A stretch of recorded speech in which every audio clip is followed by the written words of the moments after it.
"Go away," said my mother-in-law, Catherine, in a very unfriendly way. When my husband got a job overseas, Catherine decided I couldn't stay in the house anymore, so my daughter and I had to leave. We didn't have anywhere else to go, so I went to the park, holding my 2-year-old daughter, feeling confused and lost about what to do next. Suddenly, police officers surrounded me. "Please come to the station," one of the officers said. It was raining heavily and I was cold and shaking. I followed the officer to the police station.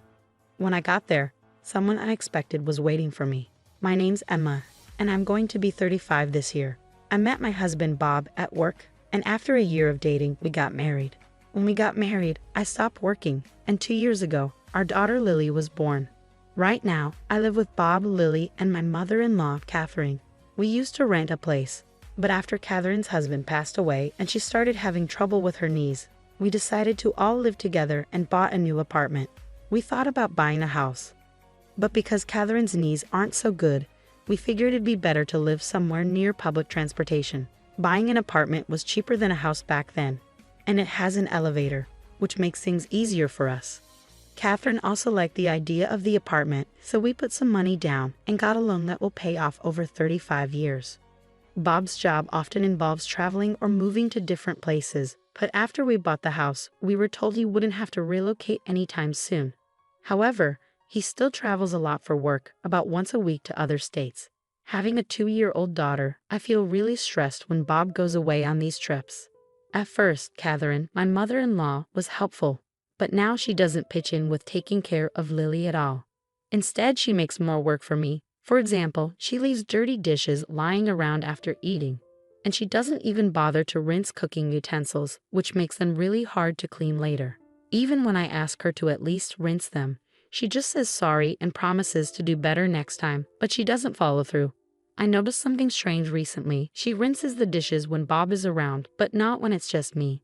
At first, I thought it was okay since she sometimes rinsed them, but now I think she's doing it on purpose to make things difficult for me.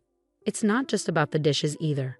Sometimes she'll ask if I need anything from the store, and when I say no, she'll later say she actually did need something after I've already come back. This happens a lot.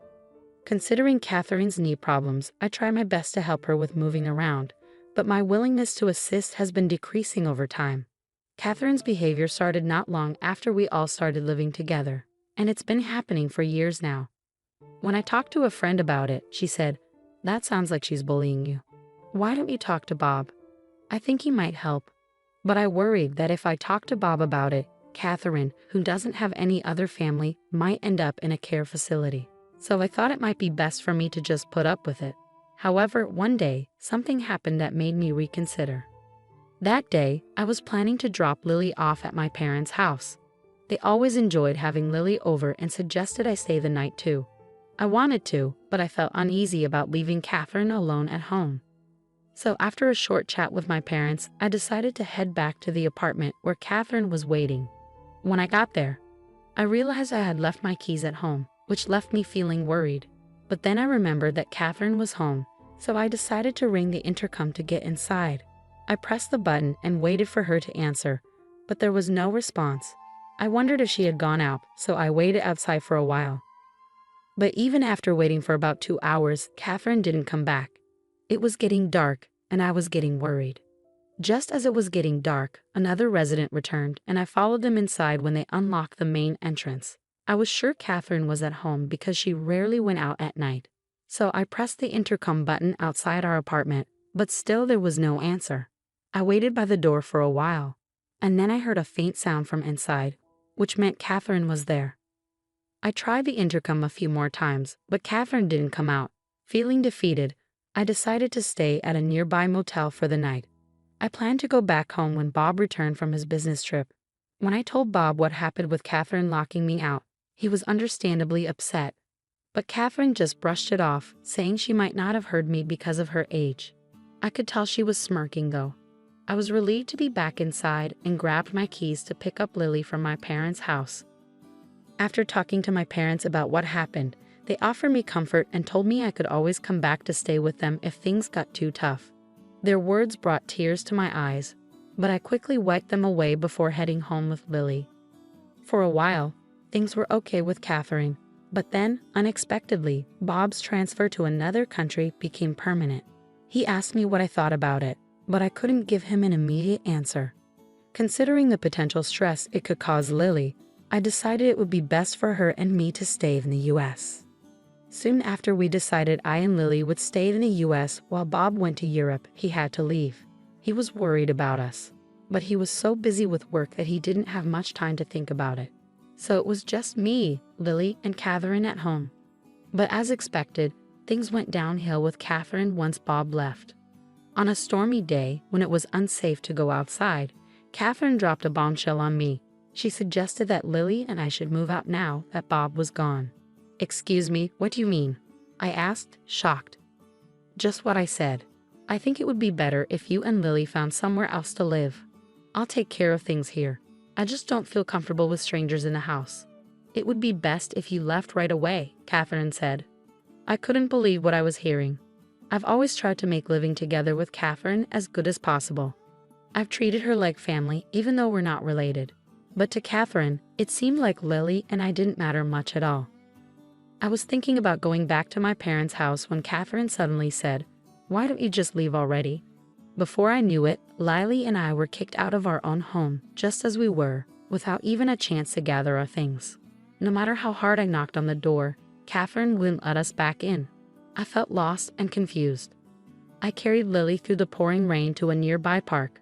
There was a shelter there that I hoped would keep us dry from the rain. Ideally, I would have gone to a motel or gone back to my parents' place. But I had left my wallet and phone inside the house. I felt helpless as I sat in the park, trying to figure out what to do next. I'm not sure how much time passed as the rain poured down. I was exhausted and cold, and I started to doze off. It was dark already, and even though it was summer, the cold was harsh, and I worried that Lily and I might get sick. As bad as things were, it seemed like the only option was to walk to my parents' house, even though it would take about 3 hours. As I was thinking about what to do next, I noticed 2 lights coming closer through the rain. They turned out to be police officers. I thought they might be able to help us, but before I could approach them, one of the officers called out to me, "Are you Emma? And is this little one Lily?" I was surprised they knew our names but replied, "Yes, that's us." Then the officer said, "Please come to the station with us." I wondered why they wanted us to go to the police station. If something was wrong, urged by the officer, Lily and I got into the patrol car. We were freezing from being out in the rain for so long, but the officers had brought big towels for us. "You might need these. We've got some spare clothes for you at the station," they said kindly. Curious about why they knew about us and why we were going to the police station, I asked, "How did you know where to find us?" They replied, "We'll explain everything once we're back at the station. For now, just try to relax." Exhausted, I soon fell asleep and woke up to find we had arrived at the police station. As I followed the officers into the police station, I was surprised to see Catherine and my uncle there. "Uncle, what are you doing here?" I asked. He explained, "Bob got in touch with me. He thought you might be having problems with his mom, and since he's overseas, he asked me to keep an eye on things for him." According to my uncle, Bob had talked to him about this before.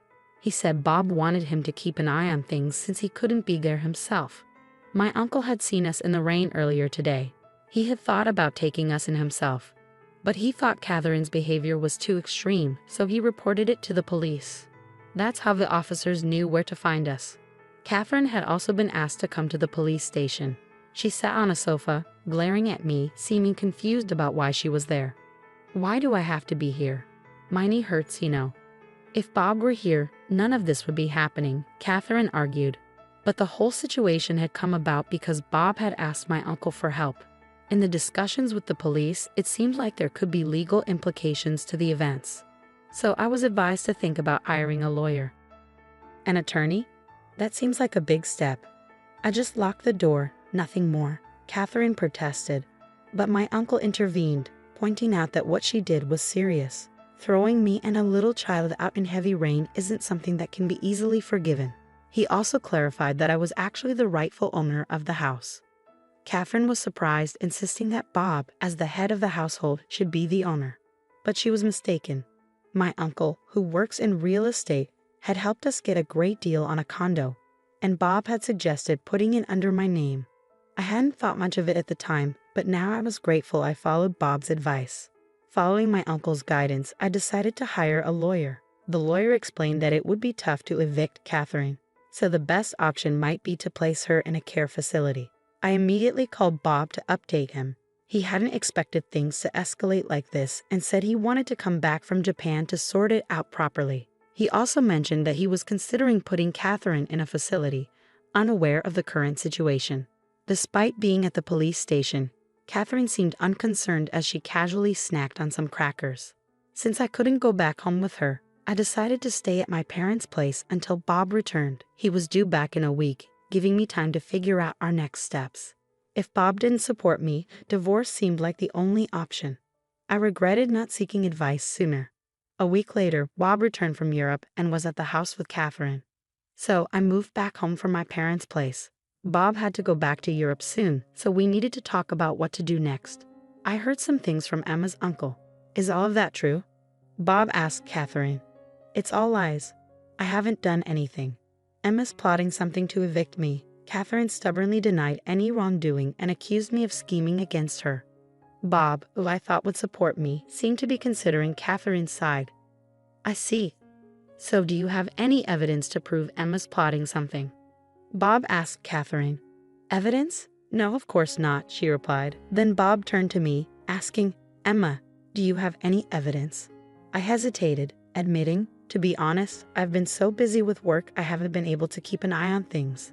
I'm not sure who to believe. I handed Bob a voice recorder I had with me. What's this? He asked. It contained recordings of Catherine's hurtful words and actions, capturing moments when she not only kicked me out but also often insulted me. When Bob played it, he heard Catherine saying awful things like, "You're such a worthless wife. I wonder why he even married you." Catherine quickly tried to defend herself, claiming it was taken out of context and just a one-time thing. But as the recordings played on, it became clear that her verbal abuse was a pattern, not just a one-off incident. Bob's hand trembled with tension and anger as he listened to the recordings. Catherine looked guilty as the truth sank in.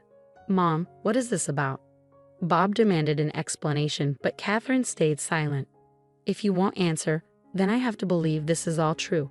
And if it is, I need to protect Emma and Lily. You understand that, right? Bob's anger was evident, something I hadn't seen in all our years together. Catherine, seeing this side of Bob for the first time, looked frightened and couldn't say a word. After many discussions before Bob's return to Europe, I made it clear that I couldn't continue living with Catherine, especially with Lily around. Bob seemed to agree, leaning towards placing Catherine in a care facility.